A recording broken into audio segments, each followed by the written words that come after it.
Newt's is Apple Valley's premier ice cold beer, fresh popcorn, and delicious burger bar. You should go there because they have a very friendly and kind of fun staff. And classic rock will be playing on the overhead speakers. Sports will be on the TVs, and they have pull tabs. So I can't think of another reason why you wouldn't want to go to Newt's. So get there. And when you go there, tell them the Ascertainers sent you. I got to rewind it. Start over. Would you mind? Remember the old tape players that you had to press record and play at the same time? Yeah, and somehow that was hard. You weren't even stoned. So, yeah. All right. Well, Mark couldn't trick me into starting the episode. Uh-oh. Oh, now Mark, he's struggling. Look at him. I distracted him. I'm struggling. Mark I'm struggling. You're cute. But Mark is a creature of habit. And one of his habits is that he likes to crack a beer, which I think kind of promotes drinking.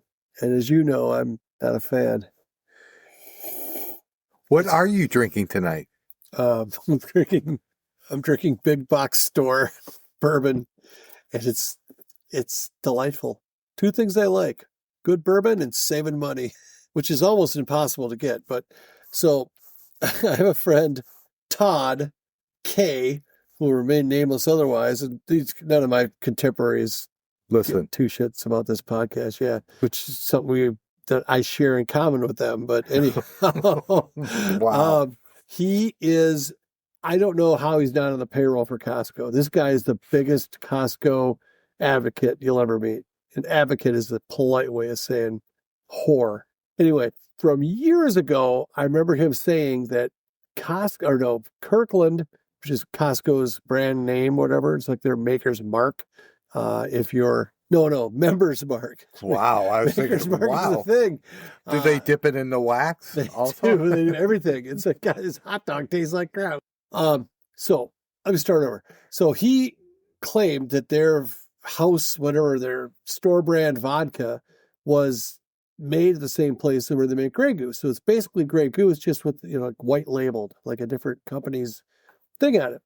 And it's literally about 1 year ago today, by the way, or 1 year ago this month, that I was in Kentucky and learned about bourbon and started giving a hoot about bourbon. Because prior to that, I didn't give a rat's patoot about any kind of distilled spirit. But then I started hearing that, well, for starters, if you can find something you like, they sell at Costco, it's going to be about half of what you'll pay at the municipal liquor store. It's not even funny. Close to half. It's a way cheaper. So then it's like, oh, well, they make bourbon, but they only have like 3 releases a year. And the first one is like the most. It's called a small batch, which means it's like the barrels are kind of all mixed together, and they just... Can I guess what the other one is? Medium batch? And then large batch? Sorry. You would think. Well, you think... Anyway, I just like hear you say large batch, and then I plug it into the thing I do in my head. But... no, the other two, I'm not going to tell you because you're just going to make fun of me. But I'm going to make fun of you anyway. It's bottled in bond, and then single barrel. So single barrel is the most exclusive because it's single barrel. Meaning, what you're getting in that bottle, it could be different than another bottle that comes from a different barrel. I think I don't think they only sell 1 barrel's worth. But they'll say what the barrel is on the bottle, and then they'll go like, ooh, that was good. But I thought some of the higher brands have like double barrel, that you get the oakiness from 2 different barrels. You're thinking of shotguns. Ah, sorry. Yes. This is a semi-automatic. And no, so the double barrel, it's called double oaked, which means that it was in 2 different barrels or twice the amount of time. I really don't know. You're really something else there. Sorry, I ruined your story. Why do you care? Why do you want to make me look dumb? I will say this. Of all my flaws, the one that I don't possess is to carry on a ruse. As in some people, if they don't know, they'll just kind of keep talking to kind of convince themselves and you that they know what they're talking about. I don't know much about bourbon other than I like it. and I like it when Kirkland sells that. So it's distilled at the Barton Distillery. Hello. Yeah, no, that means nothing to you. But they put out some other good brands that cost a lot more. But that bottle is a $19.99 bottle, and it's good. So I bought a couple others, but I felt like I was hoarding, and I felt like my wife is like, Jim's got a problem. Were they all 1999? Yeah. Vintage? No, the price is $19.99, you goof. Oh, I'm sorry. I thought these were older. No, I think they're like aged 6 bourbon. to 8 years old, I think is what they say. So with small batch means that there's a bunch of different barrels that came together. They call that a batch. But sorry, I can't say batch. They keep a straight face. But so whatever. I've never been in Costco. Well, any Costco store whatsoever. Well, you're missing exactly nothing. You've been to a Sam's Club. I have not been to a Sam's Club. Have you been to a store? You know that's where Diane buys your food and stuff, right? I've been to a Target. What's the last store you went to? Hy-Vee. For? No, I was at the L&B the other day after I was at Öyster Shoes. Goodness, if anyone is not from Minnesota, even if you're from Minnesota, L&B, as Mark tries to hide his highbrow privilege, is Lunds and Byerly's. And people that shop there just don't have the wherewithal after pulling a bunch of money out of their wallet to buy overpriced groceries to say Lunds and Byerly's. They say it's L&B. And if you don't know, you don't need to know. You got to stick your lower jaw out when you say that. What was it? Didn't Family Guy have a name for that guy? Like, was it like Mr. Lower? I can't remember. Something bottom. Like, oh, sure. He went to Lunds and Byerly's. So, I mean, I shop at Hy-Vee, which is, high end. Aldi. You ever been to an Aldi? I have not. I've been to an Aldi like 3 different times, and each time it smelled like there was a different percent of milk that had died. They don't smell good, but people swear by Aldi, and they are like their prices are verifiably lower, way cheaper.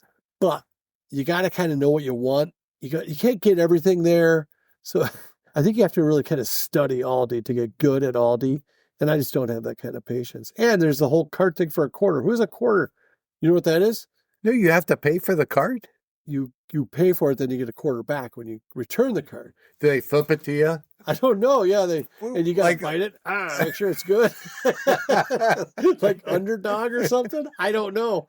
A good friend of mine, a friend of ours, Mark, the horse track guy. His kid is a monkey there, and he does quite well for himself. So hey, hats off to the Aldi crowd. But I think I bought pizza dough there. I bought breakfast sausage, which apparently are really good, and you can buy them for like, I don't know, it's like $2, and you get you get a tiny amount. But I don't know, maybe I got to get better at Aldi as I near retirement. You're retired, and you go to L&B. Man, who's your broker? Jeepers creepers. Is it E.F. Hutton?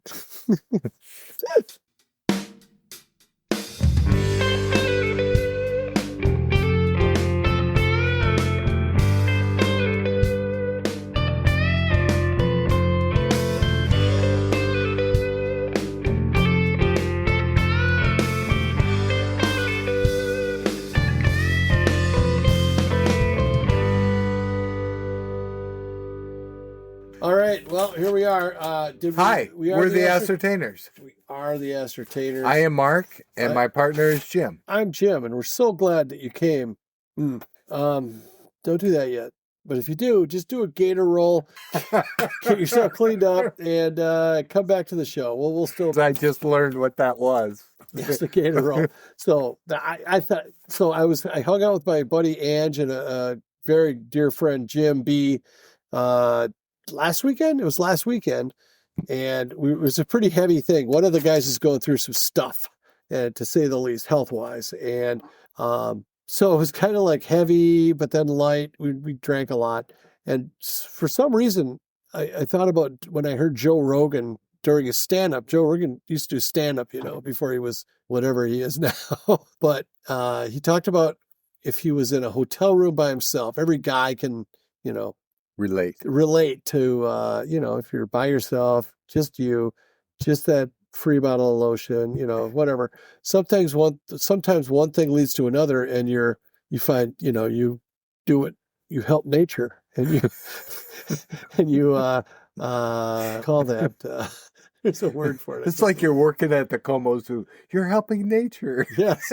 Yeah. Also, you can't do that to the animals. You do that to yourself. You let the yak ejaculate himself. He's got to rub against something. But anyway, you sometimes will, dare I say, masturbate. And Joe Rogan says, because I'm not going to take any credit for this, he goes, sometimes you just, you're so lazy, you're tired that you just, you don't want to, reach for a towel or a Kleenex. You just do a Gator roll in the bed, which if you've ever seen a gator, how they catch prey, they basically bite onto it, then they just roll around underwater until the thing is dead. Well, in this context, to do a Gator roll turned out to be one of the funniest things of the weekend when I brought it up. I was describing it. I didn't do one. Good point. Well, no one saw You should have not. Those guys were on hunting. Maybe I did one, but no way those cameras were on. But so anyway, but yeah, not exactly sure how we got to that. But Mark and I have been apart for a week. So sad. Prior, we had done 2 episodes with his family, which were fantastic. We don't know when this one's coming out, so we can't talk about much current event other than the Gator Roll. That'll probably still be happening. I do want to bring up a sort of current event. Dave Mason passed away in recent times. Oh, well, we should probably say what day it is then. This is being recorded on May 8th. So we're not, if this comes out like in July, you're like, Dave Mason's been dead for months. So Dave Mason, who I think is known for being in other bands before he became a solo artist. I feel like there's just you and me, and we just disagree. Is that him? Yes, correct. But what was the other? No. He was in Traffic. Really? He was a founding member of Traffic. So Steve Winwood, Dave Edmunds, anybody else we know? Those were the 2 big ones. Well, what did he die of? I mean, he was a bit old. He was 79. Not that old. I feel like when I was a kid, it was like, how much older were these guys than me? And I guess not much. I probably listened to Dave Mason when I was 10 years old. I brought this up with my son the other day. We were playing golf at a golf simulator. Which one? 2 dogs fucking or Chance or Hunter? Sorry. You know that old joke, right? Yes. Okay. You've mentioned it on Mark the only podcast. has 2 sons, and they are Chance and Hunter. The other was added for effect. But yes, so which one was the... With Chance. Okay. Because Hunter's in Japan, so it'd be tough to play golf. So you can't talk to him? Well, I can't play golf with him. We were playing golf at the simulator. Golf. Oh, Mark thinks he's going to beat me at golf this year. I'm just going to tell you right now, in the words of Rob Halpert and the rest of Judas Priest, you got another thing coming. I'm at a simulator that videotapes you, and I found out my swing is terrible. It's nothing like I thought in my head. Don't believe that. So I'm changing my swing, and it's screwing my whole game up. Your swing is perfect. Oh, it's got worse? Okay, your swing did suck, yeah. But I mentioned when you're watching like the old Leave It to Beaver, Father Knows Best, those actors were always older. Well, I even at this 20 years younger than we are right now. But in my mind, even to this day, they still seem older. That's a bitch, dude. Like if when I watch my wedding video, I see my parents and Chris's parents, and they are in their 40s. And her mom was younger than mine. I guess they're still breaking the news here. So my dad was born. My dad was probably like 41 when I got married. No, wait, that's impossible. Let me do some math. Your mind plays tricks on you with age. It's like looking in the mirror. I go, who is that old guy looking back at me? Because in my mind, I'm younger than that old guy that I'm looking at. And what is that goat doing next to him? How did that get in here? Oh, I'm sorry, sheep. What happens to an old man who thinks he's younger in his own reflection? That's just between them. So you don't feel that way? I didn't say I didn't feel like that specifically, no. But yes, It's usually when you hear about someone dying and you realize, I think it has to do with how much older they are than you. And when you realize it's like, oh my God, they weren't that much older than me. And oh, by the way, now I'm like way older than they were when they made their mark. Is that no pun intended? But The reason I brought that up is because in my mind, my golf swing was completely different than when the video showed what I was doing. you have a swing very much like a celebrity golfer that, Never plays golf. well, no, I don't want to go to your head, but I've seen this person golf and I've seen you golf, and it's undeniable. I break my elbows too soon. I'm all arms. I just want to keep you thinking about all the different dynamics of a swing and how I can manipulate them. But if you've seen Fred Flintstone golf, I think you're at least as good as him, and you got better clubs. I Barely. do. They're not made of stone. Well, With the leather wrapped around them on a stick. That's hey, it's maybe you can go back in the family tree and find a good set that are similar, and maybe just the question of authenticity with your craft. That I can't wait to play you. I'm going to get so far inside of your head. I'm not. I might not even bring. I'm just going to bring a driver and a putter, and I'm going to kick your. Don't do that again to yourself. You were talking the last time, and it was. Can it lightning? You ever seen lightning strike twice there, pal? No. All right. Well, we have to get out soon, but I'm looking at all the dates, all the conflicts we have coming up, and they're all good things. But God, when we started, we were golfing every week. I miss that. That was fun because we had a course we could go to Right. 15 minutes from the house. Yeah, we could get on any time. Summit's the course you think is the best, quickest, and of all the, like, we've checked out those two in Hastings, and there's that. There's also the one in Meesville, Gopher Hills. It's somewhat equidistant to Summit, but I think the Hastings ones are closer.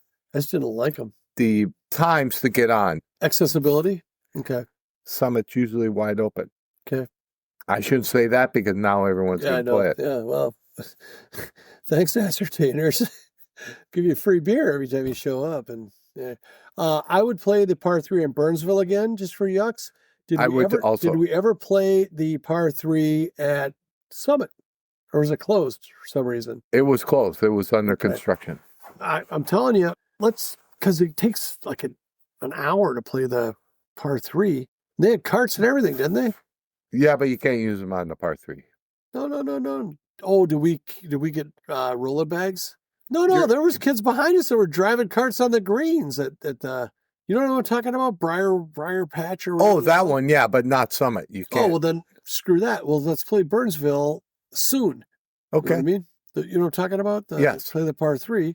You were doing the rangefinder. Yeah. Oh, yeah. I never told you about this, but a buddy of mine that I play fantasy football with, we had our golf thing. He goes, "Let me see your rangefinder." He goes, you know, you can focus this, right? I'm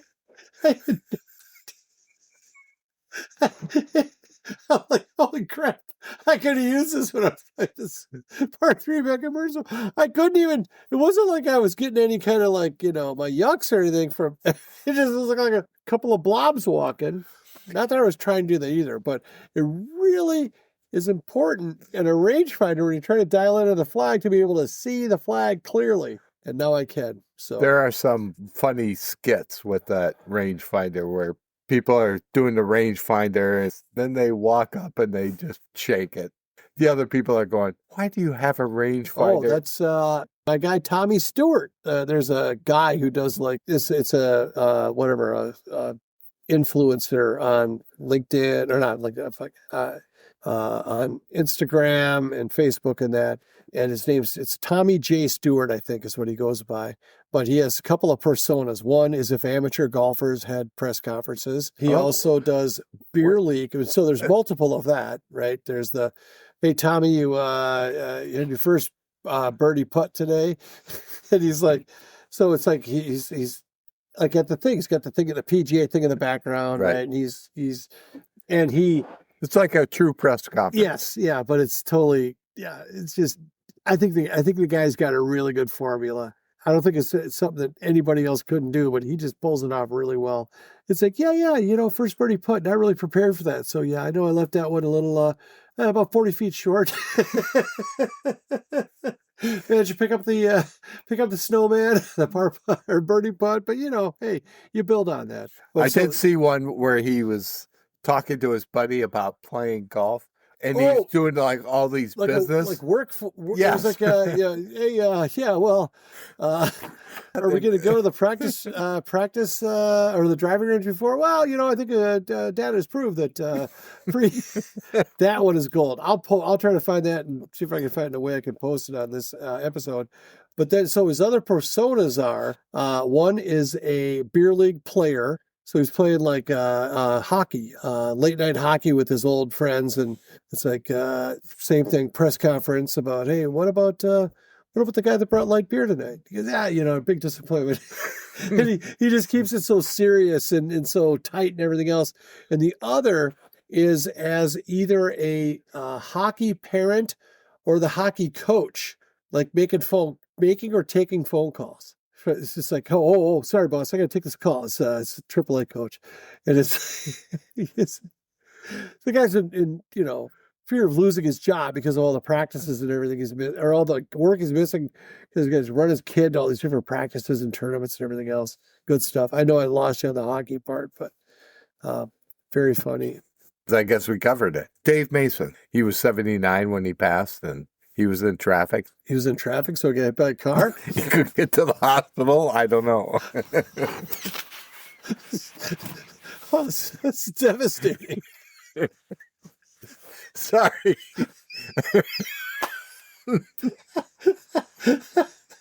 He's doing great, too.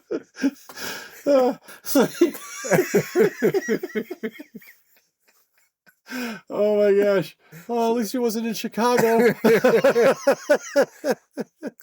Or Boston. We also had a Viking pass away. Minnesota Viking professional football team, not a real Viking. It's, as far as we know, not in traffic to our knowledge. This was kind of tragic because this was a casualty of the rules of the NFL during his playing time, I believe. Joe Sensor passed away at 69. He only played 5 years? Yes, so he was a 6th-round draft pick who in 4 short years became the Vikings' all-time yardage record holder for tight end. And I think he made a Pro Bowl. Just one in 81. But number 81 for those scoring at home. No, 83. 81. 80. He made the Pro Bowl in 81, and his number was 81. His jersey number was 83. No, 81. He had Anthony Carter's jersey Voigt number? was 83. So it was 81. Well, I said 81, and then I fixed myself. But so he went on from being a great football player. He was like the first tight end where when he caught the ball, he would keep running. I feel like every tight end I saw before that would catch the ball, and I thought it was illegal to run if you were a tight end because they just would fall on the field or get, if someone was near him, they would just go down. And he actually had skill. He was a basketball player that became a football player. Where was he from, like, originally? Where did he grow up? East Coast somewhere. I think Pittsburgh or something. Okay. Well, he left football and became, I remember he was a radio co-host with Michelle Tafoya on, I don't even know what the name of the station was back then. I think it's now K-Fan or whatever. It was Tafoya and Joe Sensor. They had like a 3-hour show in the mornings, and it was great because they would talk about all kinds of shit. It wasn't just a sport. I think it was on the sports channel, but they talked about like just stuff. I mean, everything from politics to sports to, his life. And it was delightful because Michelle Tafoya at this time was like probably 20 something. And it was almost like a father-daughter kind of a vibe or whatever, but just really interesting. And they didn't really give a crap. They didn't appear to be like pushing any agenda or anything like that. It was like just hanging. It was like hopefully what we are, just a couple of guys shooting the breeze and I'm trying to push an agenda. Yeah.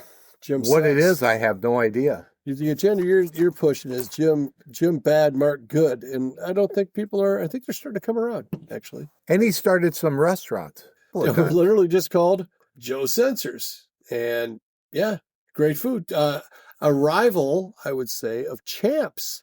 So Champs I would agree. and Sensors were the sports bar back when a sports bar was just becoming a thing. As a dedicate, I think 70 years ago, they would still go to the bar to watch sports, but we're talking like when TVs got bigger and, and more plentiful, like there's a TV everywhere, decent food, little burger, chicken sandwich action. I miss Champs so bad. Those burgers were so good. Unfortunately, his wife had a few problems. His wife had a notable, did she do time for that? Yes. Well, she was loaded, or was it that she left the scene or whatever, but she killed a guy with her car. Yes. And that's not good. He had some, I guess, strokes. He had a massive stroke in like 2010 and then another one in 2016. But so if you listened to Joe Sensor right after his playing days, he was and also, by the way, nobody has a bad word to say about Joe Sensor in like the industry, in any of his like walks of life, between a businessman or a radio guy or a football player, one of these guys that I aspire to be, where it's like when you talk to someone, they feel like they're the most important person, like in the room and that doesn't cost you nothing to do, as a person. I mean, this doesn't apply to you, Mark. Just quit. I don't like that look in your eyes. Like, well, what about? No, what are you saying, Jim? I'm saying that you're. No, tell me your feelings. I want to know what is really happening in your life. What I think? Yeah. I'm going to start. Oh, I see what you're doing. No, you don't, bastard. So, and that's what he would usually do, too. Tell me your feelings. I'll meet you in the basement. Just don't worry about the locks. Just get on down there. The thing with Joe Sensor, I thought he played like 12 years with the Vikings. And I think I mentioned this to the bar and you made me stop talking. Yeah, well, go ahead. I thought he was like 10 years anyway, and he played 4 years with the Vikings. And then did he get traded or something? No, he had just injuries. Okay. He missed his rookie year because of injuries. Well, the way he played, the way the rules were, I'm surprised he didn't.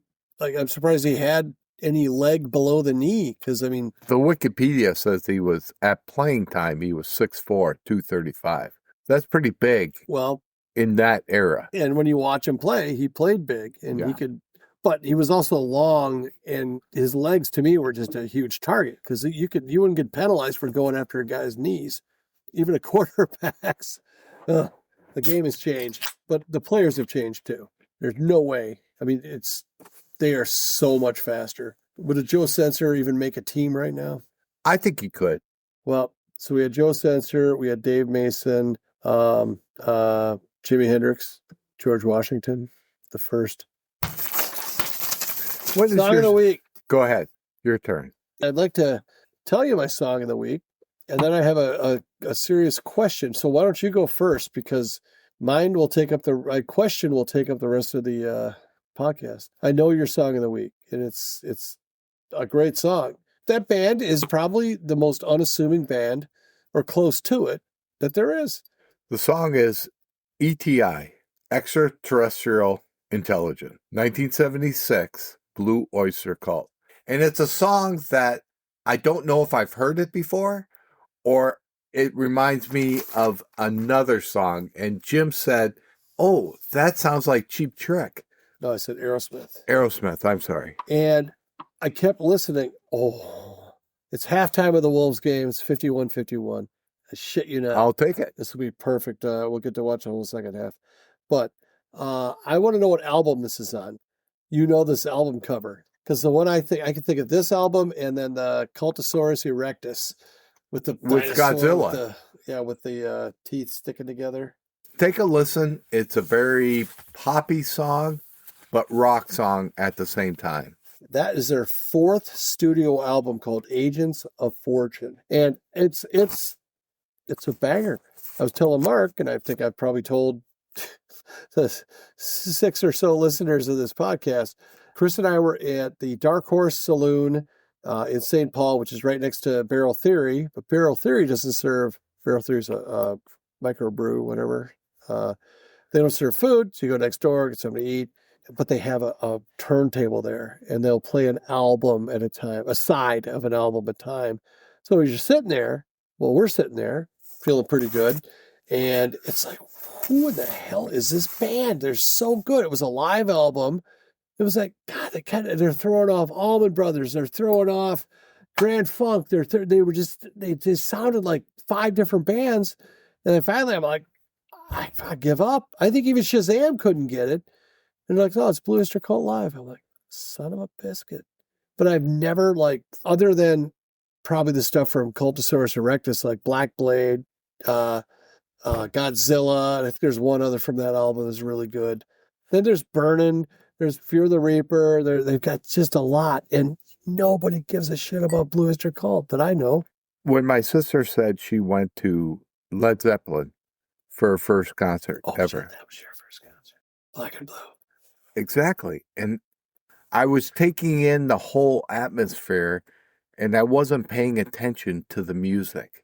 Now I would be ecstatic, jumping out of my seat going, oh, this is great. But back then, it was my first concert ever, and I'm trying to understand concerts. Did you know any Blue Öyster Cult songs going Godzilla. Don't Fear the Reaper. You're going to be like me tomorrow going to this show, this Youngblood character that I've never heard of. He's probably got great stuff, but you've been to enough concerts that you understand the vibe and you... Oh, yeah. I mean, it'll still be great. There's something about, I could see, like some guy playing Happy Birthday on a good enough sound system. It's probably going to be fun. So I'm trying to get my brain around having fun tomorrow. But the Beatles' Happy Birthday? No, I mean, it's your birthday. I mean, the one that people get sued for playing. Did you know that? That's why the person who has a copyright to Happy Birthday apparently makes money every time it gets played, or should make money every time the Beatles play? No. Just Happy Birthday to you. That, going to come for us. That'll cost us all we've made on this podcast. Happy Hey, Earth Day Bay, Oote, Ooyay. They'll go, how much free beer have you had? That's how much you owe the person. That's how we'll pay him too. But I'm going to pay him in digested beer. So bring it over. Oh my goodness. Bring it on. I got plenty for you. ETI. Blue Öyster Cult. ETI by BOC. Yes. Is his SOD, Song of the Day. I swear I've heard it before, but it is a great tune. It's a song. It's a bit of like when I thought I'd heard it before too, but they are a kind of a chameleon like band of sorts where they take on these different sounds, but I don't think it's on purpose. Why would you do it on purpose? It just turns out, I mean, maybe someone has ripped off Blue Öyster Cult. Have we thought of that, Your Honor? I haven't thought of that. All right. Well, my song of the week Objection. Sustained. Be careful, McCoy. John Delaney does a good job. I'll allow it this time. So, my song of the week is How Do You Mend a Broken Heart by the Bee Gees, and I'm not joking around here. I heard a version this week from back when it was like a fresh song, and I think is it Robin? It's Robin or Maurice that kind of leads the song off, and then Barry. Everybody knows Barry Gibb, but then there's 2 other brothers, Robin and Maurice, which are the brothers Gibb, also known as the Bee Gees, for those who are new to the concept. So the song is called How Do You Mend a Broken Heart? I'm going to post a version of them later in life doing it in Vegas. And I don't even think that while the one guy's got a guitar strapped down, I think it's all a cappella. It's so like the guy who starts it, Robin or Maurice, whoever it may be, his voice is like an instrument. It's crazy how much he pulls out of the different notes, and there's no auto tune. It's live, man. It's just, they are so stinking talented. They are. And the song it's kind of, the song has really no substance to it. And when the version that I'll post, you'll watch it, and there's no effing way you won't like laugh a little bit when Barry starts singing, because they're very obviously a cappella, But then he starts his part out with a little whisper, and not only a whisper, kind of a gasp. Okay. I think we start talking like that. But phenomenal song. But here's my question I have for you. How popular would the Bee Gees be if they were good looking? Think about it. Who are the guys that got caught? Milli Vanilli? Yes. They would be a big hit. Well, my point is that they were a big hit looking like that. What if they looked like NSYNC or the Backstreet Boys? It depends on the era. I don't know, man. Well, it's true. They're also British. I'm just saying, if they looked like Leif Garrett, We had and Sean Cassidy, and Parker Stevenson. Well, they're not going to make any Teen Beat magazine. I think you're missing my point. But I think it still depends on the time frame. They would be megastars. They would be, who's got a Bee Gees poster? Andy Gibbs, sure. We all had one. Do you have a Bee Gees poster? Oh, of course. Okay. They're shirtless. Okay. Oh, wait. Maybe that was just a dream. I don't want to know. But also, if you're not familiar or don't appreciate the Bee Gees, there is a documentary that came out probably in, 2019 or 2020. It premiered on the Apple. I think that's the reason I got Apple TV. Oh, those sons of guns. I watch it about every 5th month, and they're soaking me every month because I had to watch the Bee Gees documentary. There's a documentary from about that era. It's probably available everywhere now. And it's very good. Surprisingly fantastic. Because I don't know how many people think of the Bee Gees and go, oh yeah, can't miss that one. But they have so many songs and they're beyond pleasant. They're good. Well, I think the Saturday Night Fever thing hurt them as much as it helped them. Yes, I agree. If you listen to early stuff, it doesn't sound anything disco-y. Well, they've got an odd range. That's the thing, I guess. I think what makes the Bee Gees so good is that I'm like a rock and roll, prog, metal, whatever you want to call it, but I can stop and turn up a Bee Gees song because it's just that good. I did not in high school. No, neither did I. No. I mean, I listened to the Grease soundtrack a lot, and a lot of that was written by Barry Gibb. Thank you very much. But no, I'm saying today, like right now, as a grown-ass man, as an old man, I can give the Bee Gees their props. Maturity-wise, no. I got hair. Oh, sorry. Remember when being mature meant one thing, whether you could shave or not? I got a pubic hair. Oh no, I pulled it out. Upon further examination, shit, it's out. It's on. What do I do now? Do you remember getting your first chest hair? Yeah, it was 1997. That's a trick question. We all know you're shorn for the waist up, but down low, apparently, it's like a hedgerow. Give all this at TheAscertainers@gmail.com. Like us on Facebook. Share us with a friend. Please. This is like, it's like watching a kid playing tennis against a wall, thinking maybe one day someone will come and play tennis with me. Mark asking people to get a hold of us. I think we could leave that out. I think, you know what, after 159, well, it'll be over 160 episodes by the time this thing gets heard. So, no one does it. I think you know what we should do? Ask them not to, because that's how society works. Podcast people say don't do it at the end because people have already checked out. Podcast people, you say.